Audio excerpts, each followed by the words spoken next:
Assalomu alaykum, hurmatli O'zbekiston buxgalteriyasi uchun 3.0 tahriri bir eski korxona dasturi foydalanuvchilari. Bugungi video darsimizning mavzusi hisob faktura talabnomasi, ya'ni требование накладных. Hujjat asosan tashkilotning xomashyo va materiallarni ishlab chiqarishga berish yoki qayta ishlashni, ya'ni переработкаga qabul qilish uchun shakllantiriladi. Hujjatni yaratish uchun sklad menyusidagi требование накладныйga kiriladi. So'ngra Sazzat tugmasi bosiladi va ushbu ochilgan oynadan bo'sh maydonlarni birin-ketin to'ldiramiz. Nomer qismi o'zi avtomatik ravishda shakllanadi, sana esa kompyuterning sanasi bilan bir xil sanada bo'ladi.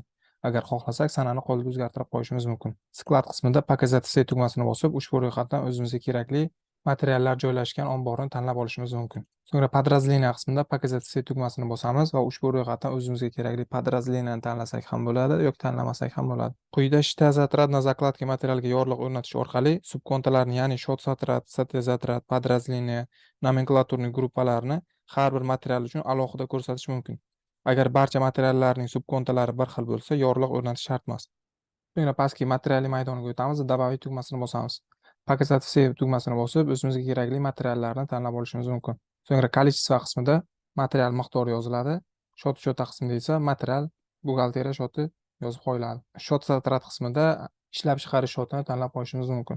Подразделение zatratda kerakli подразделение tanlab qo'yiladi. Nomenklaturniy gruppada esa "Показать все" tugmasini bosib, o'zimizga kerakli nomenklaturniy gruppani tanlab olsak bo'ladi yoki Sazzat tugmasini bosish orqali yangi nomenklaturniy gruppa yaratib olishimiz mumkin.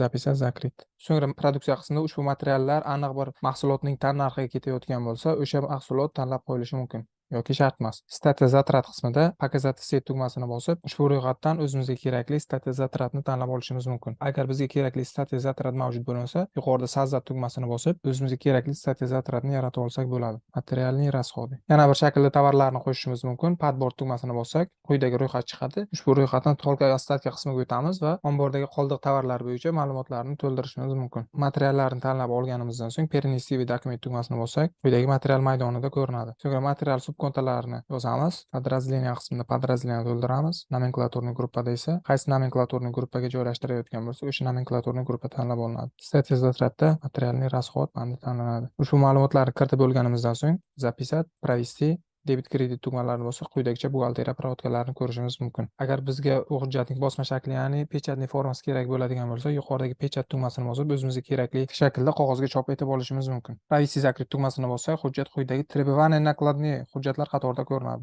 So'ngra yana bir operatsiyani ko'rib o'tamiz. Sazzat tugmasini bosib, quyidagi rekvizitlar to'ldiriladi. "Shtat zatrat на закладки" materialga yorliq o'rnatilmasdan shot zatrat qismiga o'tib, ma'lumotlarni to'ldirsak bo'ladi. Shot zatrat qismiga 20 iyunni yozganimizdan so'ng, quyidagi subkontalarni to'ldirib olsak bo'ladi. Asosiy oynaga qaytamiz.